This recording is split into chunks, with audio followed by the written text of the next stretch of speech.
uma ferrovia, a ferrovia, tá, que iria ligar o Rio Grande do Sul, certo?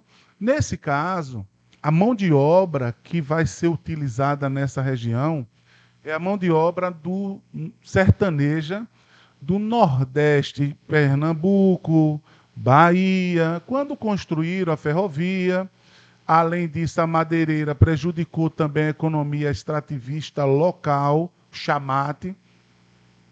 Os poceiros deveriam ir embora, permaneceram no local. A permanência dos poceiros na região significava um atraso. Foi quando o governo resolveu agir. Tive duas lideranças aí, João Ramos, depois José Maria, que também defendia a criação de uma comunidade celestial.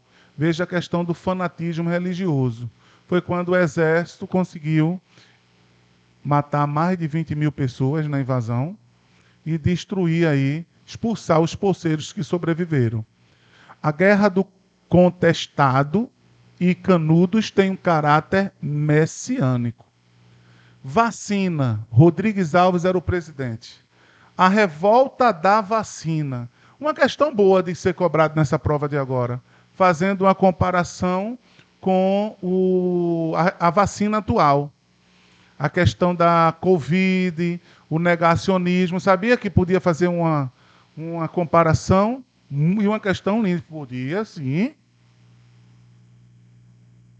Então, nesse caso, a revolta da vacina tem uma relação direta com a política urbanística e sanitarista do governo Rodrigues Alves. Com o propósito de transformar o Rio de Janeiro em uma nova Nova York, um modelo de cidade padrão, erradicar os cortiços, duplicar as avenidas. Para isso, teria que tirar os cortiços do centro, empurrando para a periferia. E queria erradicar a varíola, a febre amarela, não é, que era transmitida pelo famoso mosquito, que ainda mata hoje, não é verdade? Oswaldo Cruz, médico sanitarista, ministro da Saúde na época, Saúde Pública, desenvolveu uma vacina contra a varíola. Só que a população não se deixava vacinar, porque dizia que aquela vacina era para matar os mais pobres. O negacionismo tomou conta desse período.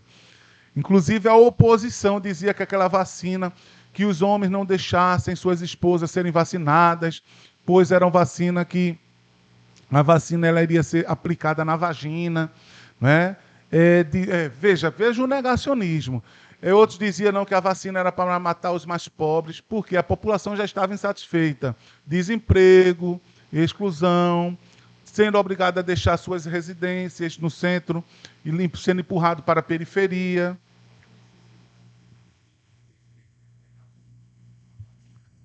Veja, você nem precisava fazer isso. Veja só, preste bem atenção. Estamos em pleno século XXI. O negacionismo foi explorado? Entendeu? Veja, entendeu? O negacionismo, veja, é porque ele perguntou qual a necessidade de se explorar o negacionismo. Para, veja, explorar esse negacionismo, buscar apoio. A oposição buscava isso. Eu vou dar um exemplo, tá? Muito simples. Veja a pandemia. A quantidade de pessoas que morreram no mundo. E a quantidade de pessoas que morreram pelo seu negacionismo. Inclusive aqui no Brasil. Eu tenho um colega que ele perdeu o pai e perdeu a mãe para a Covid. Porque o pai e a mãe não se vacinou, porque o presidente não se deixou vacinar. E, no entanto, ele foi vacinado. E ele perdeu o pai e a mãe. Fale de tudo, só não fale de Bolsonaro. Sobre o de ao lado dele. Ele endoida. Porque ele perdeu o pai e a mãe para a Covid. Ele perdeu. Pergunto quantos Bolsonaro perdeu da família para a Covid? Nenhum. Nenhum. Nenhum. Então, nesse caso, o negacionismo, vê isso recente. Imagina naquela época que não existia campanha de conscientização da vacina. Hoje tem. Hoje tem. O quê? Sim, sim, diga. Uhum. Não, isso aí é independente. É. Claro, porque você é uma pessoa inteligente. Não é não? É, você é inteligente. Claro, claro. Isso, isso. Naquela época, agora sabe qual foi a bronca? Isso foi em 1904. Sabe o que foi que o governo fez? Aprovou uma lei com apoio, inclusive, do prefeito da capital, Pereira Passos, que era o prefeito do Rio, tornou obrigatória a vacinação. Aí veja o que vai acontecer. Aí é quando tem início a revolta. Quando tem início a revolta. Por quê? A polícia vai invadir com os agentes de saúde pública as residências e vacinar à força. Aí tem a revolta. Entendeu? Por isso do nome Revolta da Vacina. Entendeu? A obrigatoriedade. Tá? A obrigatoriedade. Veja só.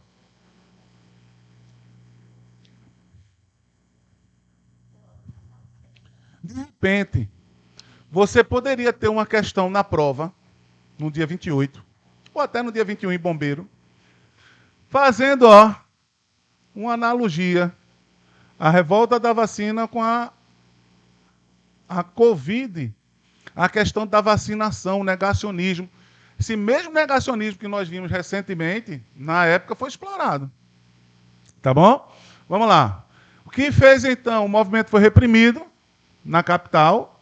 Centenas de participantes dessa revolta foram enviados para o Acre, porque um ano antes, Rodrigues Alves tinha comprado o Acre da Bolívia por, no caso, 2 milhões de libras.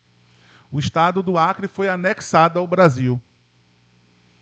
Certo? Aí ele mandou como punição centenas de líderes, ou seja, de participantes da revolta da vacina para o Acre. Como forma de quê? Castigo, de punir. Aí serviu também para quê? Para povoar o Acre. Entendesse? Não. Com a gente aqui em Portugal, o que não prestava em Portugal. Oi. Não, não, não curti isso não, vê. Veja bem, você foi no Rio de Janeiro, capital do Brasil na época, que vai tirar do centro, não é? Os casebres, os cortiços, as favelas, empurrando para a periferia, para a duplicação das avenidas. Tá? A outra revolta foi da Chibata.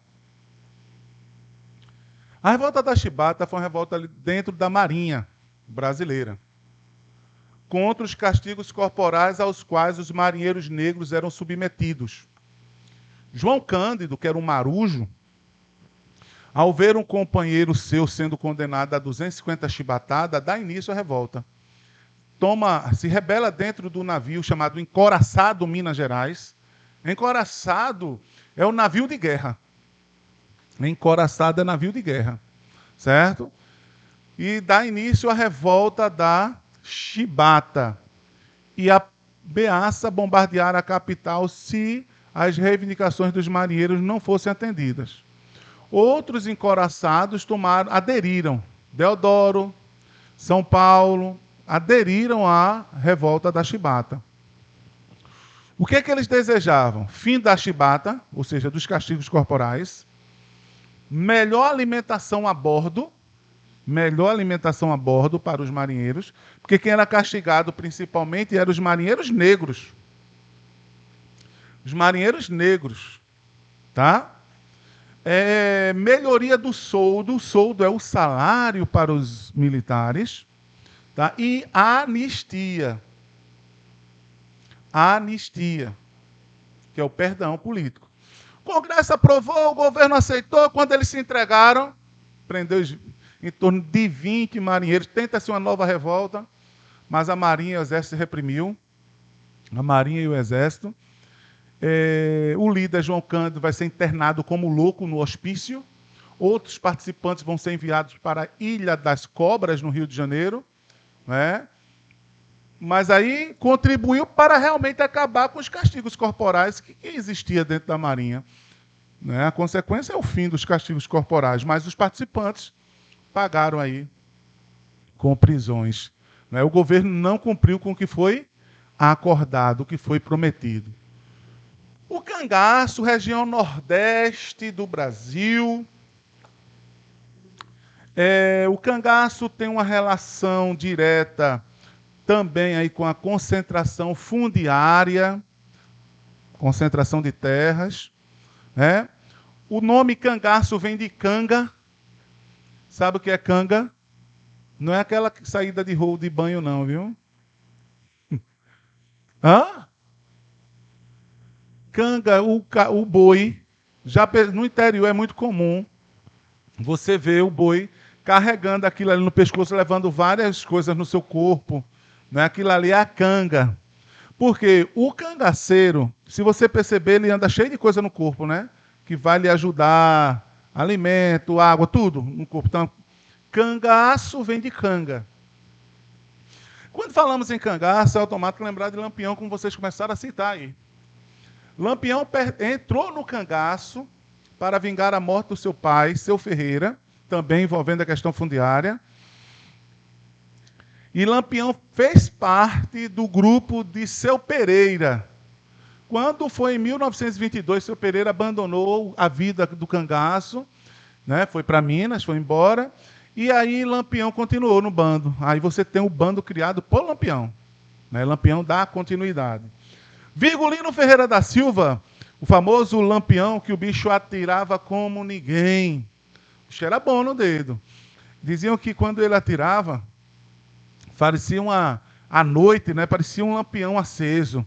Daí o nome de Lampião. Lampião, existe, eu lembro de uma questão que eu resolvi. Há quem ame e há quem odeie. Bandido ou herói?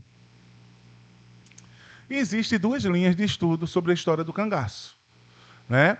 Existem duas linhas de estudo sobre a história do cangaço no Brasil. Existe uma linha que coloca aí o cangaceiro como um herói, um Robin Hood do Nordeste. Mas existe uma linha que coloca o cangaceiro como um bandido. Não deixa de ser, mas é o bandido social, fruto da política excludente, opressora da época. Os cangaceiros andavam, protegia coronéis, prestava serviço a coronéis, matava a mando do coronel, ganhava pelo assassinato de A, B ou C, a mando do coronel. Lampião ganha o título de capitão.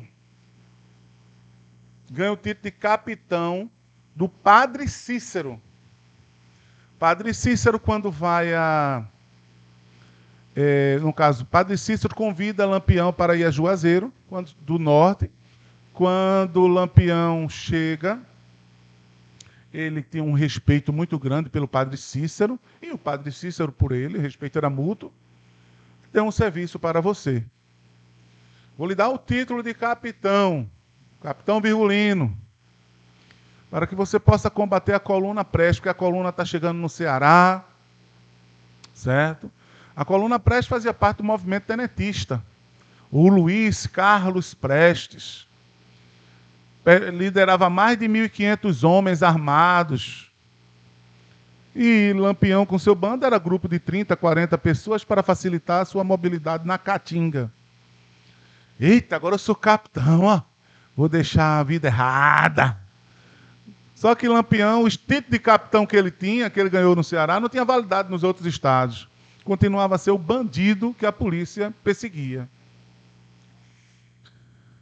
Virgulino Ferreira da Silva, quando chegou com o título de capitão aqui em Pernambuco, os macacos, como eles chamavam a PM, receberam a bala. A bala. Lampião e seu bando. Aí Lampião disse, meu título não tem validade nenhuma, não valia nenhuma. Então a vida errada é melhor, é mais futuro. Lampião, onde chegava, era temido. Ele e seu bando. E ele chegava e escolhia a casa que iria comer. Ele e seu bando. E ai daquele ou daquela que não deixasse como ele queria. não é? Então, a história de Lampião no cangaço, ele é tido como rei do cangaço, porque entre os cangaceiros era o mais temido. Foi quem mais deu trabalho à PM. A vocês, futuros soldados de Pernambuco. Mas hoje a PM tem mais força, né? Naquela época não. O que é que acontece aí? Quando o Lampião foi traído, ele foi morto com seu bando em Piranhas, na divisa, exatamente, em 1938. Quem é o presidente do Brasil? 38, Getúlio Vargas. Quem é o interventor de Pernambuco? Agamenon. Interessante que Lampião nasceu no mesmo local onde nasceu Agamenon. Vila Bela. Hoje, Serra Talhada. Serra Talhada.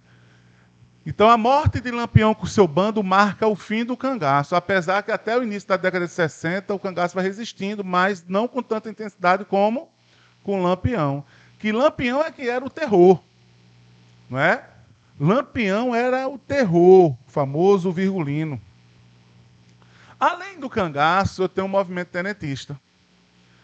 Tenentismo lembra o quê? Tenente. Foi um movimento liderado por jovens oficiais do Exército, sobretudo tenentes. O termo tenentismo. É um movimento liberal, conservador, elitista, porque liberal em relação às reformas. Entendeu? Conservador, elitista, centralizador, teve o apoio da burguesia. Por quê? Aí é o liberal, entendeu? Porque a burguesia, esse movimento defendia reformas. Por exemplo, reforma no sistema eleitoral brasileiro, que é o que? Acabar com as fraudes eleitorais. E essas fraudes, para acabar, eles defendiam o quê? O voto secreto. Defendia reforma no ensino público, reforma no sistema judiciário, reforma econômica com medidas protecionistas. Exato.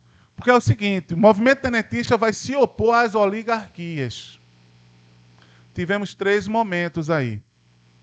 3 momentos do movimento tenentista. A revolta de Copacabana, também chamada de revolta 18 do Forte.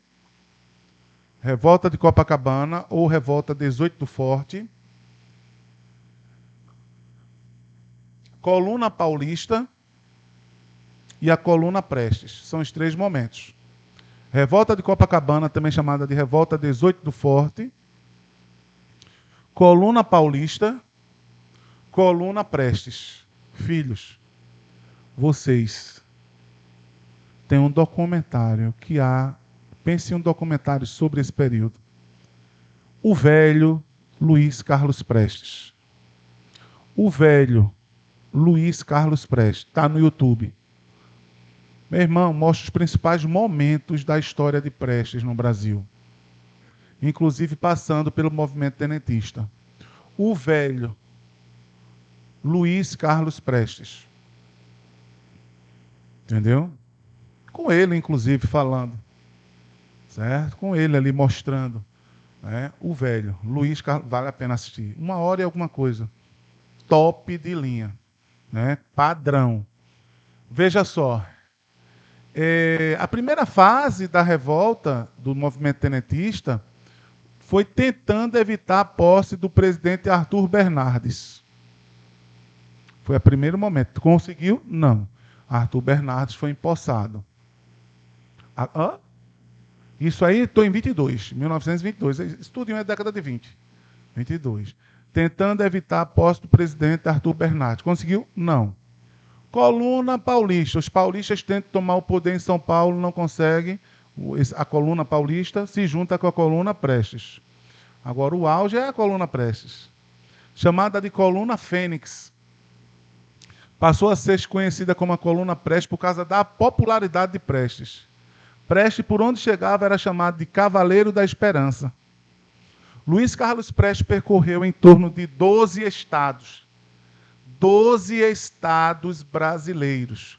Mais de 24 mil quilômetros. Mais de 24 mil quilômetros a pé. Em busca de apoio para lutar contra as oligarquias. Por onde ele passava, ele tinha sempre seguidores, homens que aderiam à coluna. Quando chegou aqui em Caruaru, ele teve em Pernambuco, a coluna do tenente Creto Campelo, não sei se vocês já ouviram falar, aqui, Creto Campelo tenta se juntar com a coluna Prestes, mas foi vítima de uma emboscada para não se juntar com a coluna Prestes. Creto Campelo. A coluna, já ouviu falar? Coluna de Creto Campelo. Então, Luiz Carlos Prestes teve várias vitórias da coluna Prestes locais, mas não conseguiu tirar do poder as oligarquias, né, a nível federal. Mas local teve. Quando foi, a coluna entrou na Bolívia, dissolveu-se, ficou um tempo exilado. Foi no exílio, inclusive depois ele foi para a Argentina, foi no exílio que Luiz Carlos Prestes entrou em contato com a ideologia comunista, através das obras de Karl Marx e Frederico Engels. E é quando ele começa a entrar em contato com o ideal comunista, a ideologia. Quando ele volta, vai também à União Soviética, visita e tal. Quando ele volta do exílio, volta de forma clandestina, já comunista. Mas na época do movimento tenentista, não. Então o movimento tenentista não é comunista, pelo amor de Deus. Nem tampouco a coluna Prestes. Porque muitas vezes a pessoa confunde e lembra de Prestes como comunista, mas ele fez parte do movimento tenentista, mas na época ele não era. Porque estamos falando de um movimento elitista, a classe média que apoiava, não é? Veja, eu tive nesse período movimentos rurais, sim ou não? Rurais e urbanos, sim ou não? Perfeito? Fechou? Vamos mais adiante. Dica do Camilinho, diga aí.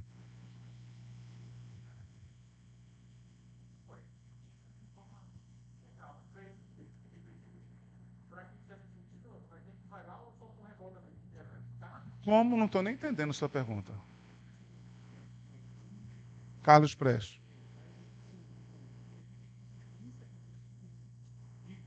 Como chegava a informação?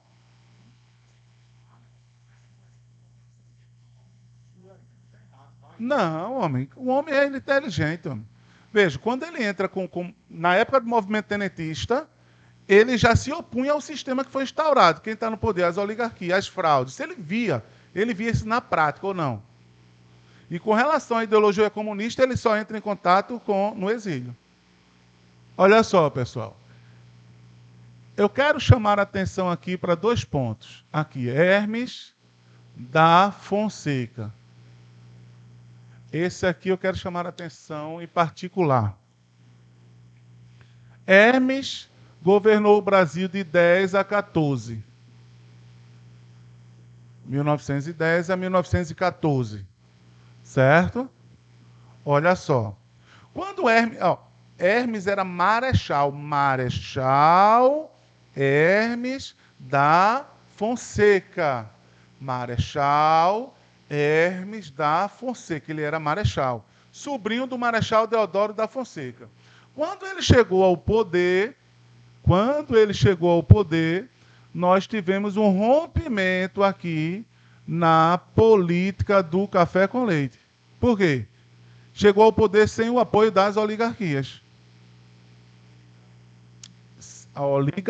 Sem o apoio das oligarquias. Paulista, Mineira, São Paulo e Minas. Então rompeu por 4 anos, porque ele é militar, ele é gaúcho.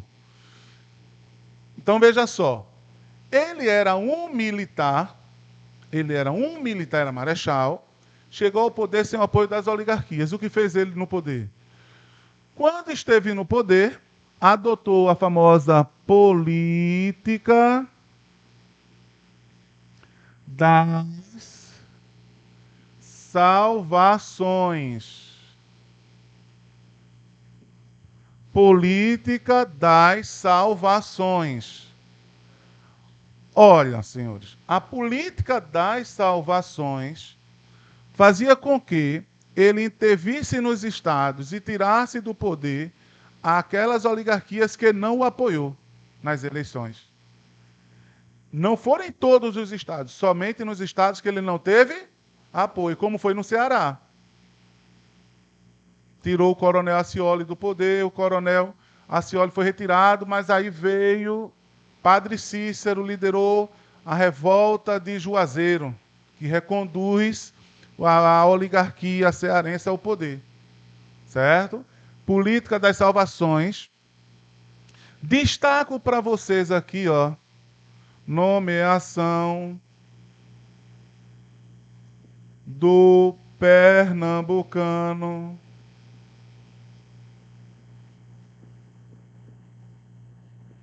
general. Olha lá, o famoso general Dantas, Emílio Dantas Barreto. Nomeação do pernambucano general Dantas Barreto como ministro da Guerra. Ministro da Guerra. Lembrando que Pernambuco não apoiou as eleições de Hermes, viu? Mas aí Dantas Barreto, que era general, Emílio Dantas Barreto, general nomeado como ministro da Guerra, né, para tirar a influência rosista em Pernambuco, nas eleições de 1911, eleições para governador. 1911, ocorreu aqui, vamos ver a nossa, Pernambuco. No estado de Pernambuco, Rosa e Silva veio candidata ao governo do estado. Rosa e Silva veio candidata ao governo do estado. Veja, Rosa e Silva nunca veio para o governo, mas era o cargo que ele controlava, tá? Botando sempre pessoas suas. Só que em 1911 ele veio candidato para o governo do estado. O que fez então Hermes, para tirar Rosa e Silva de cena, colocou e apoiou o seu general e ministro da guerra, Dantas Barreto. Dantas Barreto veio candidato, tá? Concorrendo contra Rosa e Silva. No resultado das eleições, ainda não tinha saído o resultado oficial. Rosa e Silva, ele era dono de um jornal, Diário de Pernambuco, e o jornal deu causa favorável a Rosa e Silva, dando resultado como se a vitória fosse de Rosa e Silva, mas não saiu o resultado oficial. Isso vai gerar vários conflitos aqui em Pernambuco, principalmente na capital, entre rosistas, apoiadores de Rosa e Silva, e dantistas, apoiadores de Dantas Barreto. O caos Pernambuco, a capital Recife, vivenciou nesse período, até culminando em morte de oficiais, culminando aí em enfrentamento entre a sociedade civil apoiadora de Rosa e Silva e os apoiadores de Dantas Barreto, então rosistas e dantistas, a tal ponto que tivemos uma intervenção federal aqui em Pernambuco. E coube ao Congresso Nacional decidir quem ganhou as eleições. O Congresso é que vai decidir. Aí o Congresso deu vitória a Dantas Barreto, pondo fim à oligarquia rosista em Pernambuco, iniciando o governo de Dantas Barreto, passando a ser considerado que Pernambuco entra no século XX a partir de Dantas Barreto, porque Rosa e Silva significava o atraso. Onde hoje eu tenho um quartel do Derby, onde vocês vão se formar no próximo ano. Ele está ouvindo. né? O que é que acontece? Ali, na época, nesse período aqui, era o mercado do Derbe, construído a mando de Delmiro Gouveia.